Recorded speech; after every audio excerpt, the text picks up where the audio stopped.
Style Nary with AB Boxing News. I'm here with one of the elite coaches in the game, Coach Joel Diaz. How's everything, Joel? Everything's good, man. I'm happy to be back in New York and this great card. You know, Daniel Jacobs at the Madison Square Garden it's always an honor and pleasure being part of these events. I just want to, on behalf of AB Boxing News, we want to thank you for always welcoming us to your gym in India. It's you have a very deep talent and hope to be there soon. In regards to this card, we have Sergey Derevchenko in Eastern Europe. You have another fighter right next to you from Dagestan? Dagestan, yeah. What does this mean for somebody like Sergey to win this title tomorrow night, to pave the way for somebody like your fighter to eventually become one of those main event stars in the Billboard? Well, it's very important for them. It's like every other fighter. You know, there's always a fighter that opens a big door for you, and that's what these fighters are looking to in the future. They're looking to see a fighter with a big name that can come to the United States and open a big door for them. You know, these guys from Dagestan, Russia.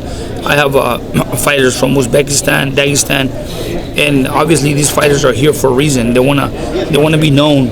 You know, on the UFC we saw Khabib, beat Conor McGregor, and that opens a big door because now you start hearing a lot of fighters from that particular area, Dagestan, Russia, and for them it's important. So the Mancheko fighting on this card, winning this fight, beating Daniel Jacobs can be a big door for them.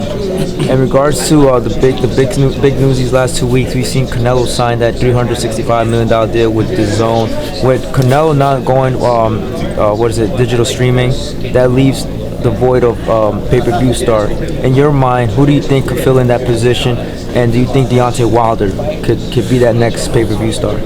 Oh, the heavyweight division is always a big division. Deontay Wilder could be a possible candidate to open that pay-per-view, but I still don't know if he has the following to do it. I mean, there's a lot of other fighters out there with a name. There are attractive, fan-friendly fighters. Honestly, I don't know, but that would be great that bring back the heavyweights into the big pay-per-views like before, like when Mike Tyson and Holyfield. But right now, obviously, HBO finished in the sport of boxing. Now the zone coming in is gonna open a lot of opportunities for a lot of fighters. So things fall in place. When I saw that HBO was stepping away, somebody else was gonna step up, and the zone stepped in. And obviously, it changes a lot of things, but boxing is still going to be moving on. In regards to Manny Pacquiao just signed with PBC, which I think everybody could agree that this is like his last quarter of his career. He's scheduled to fight Adrien Broner at Las Vegas. What's your take on that fight, predictions on that fight, and do you feel like Adrien Broner is deserving of a fight with a Manny Pacquiao, or do you think somebody else should have had that fight with Pacquiao first? Well, business-wise, in the circle, a PBC circle, I think that if you got a Terrence Crawford, if you got, like I said, if you have those welterweights in that area, like Earl Spence, Keith Thurman,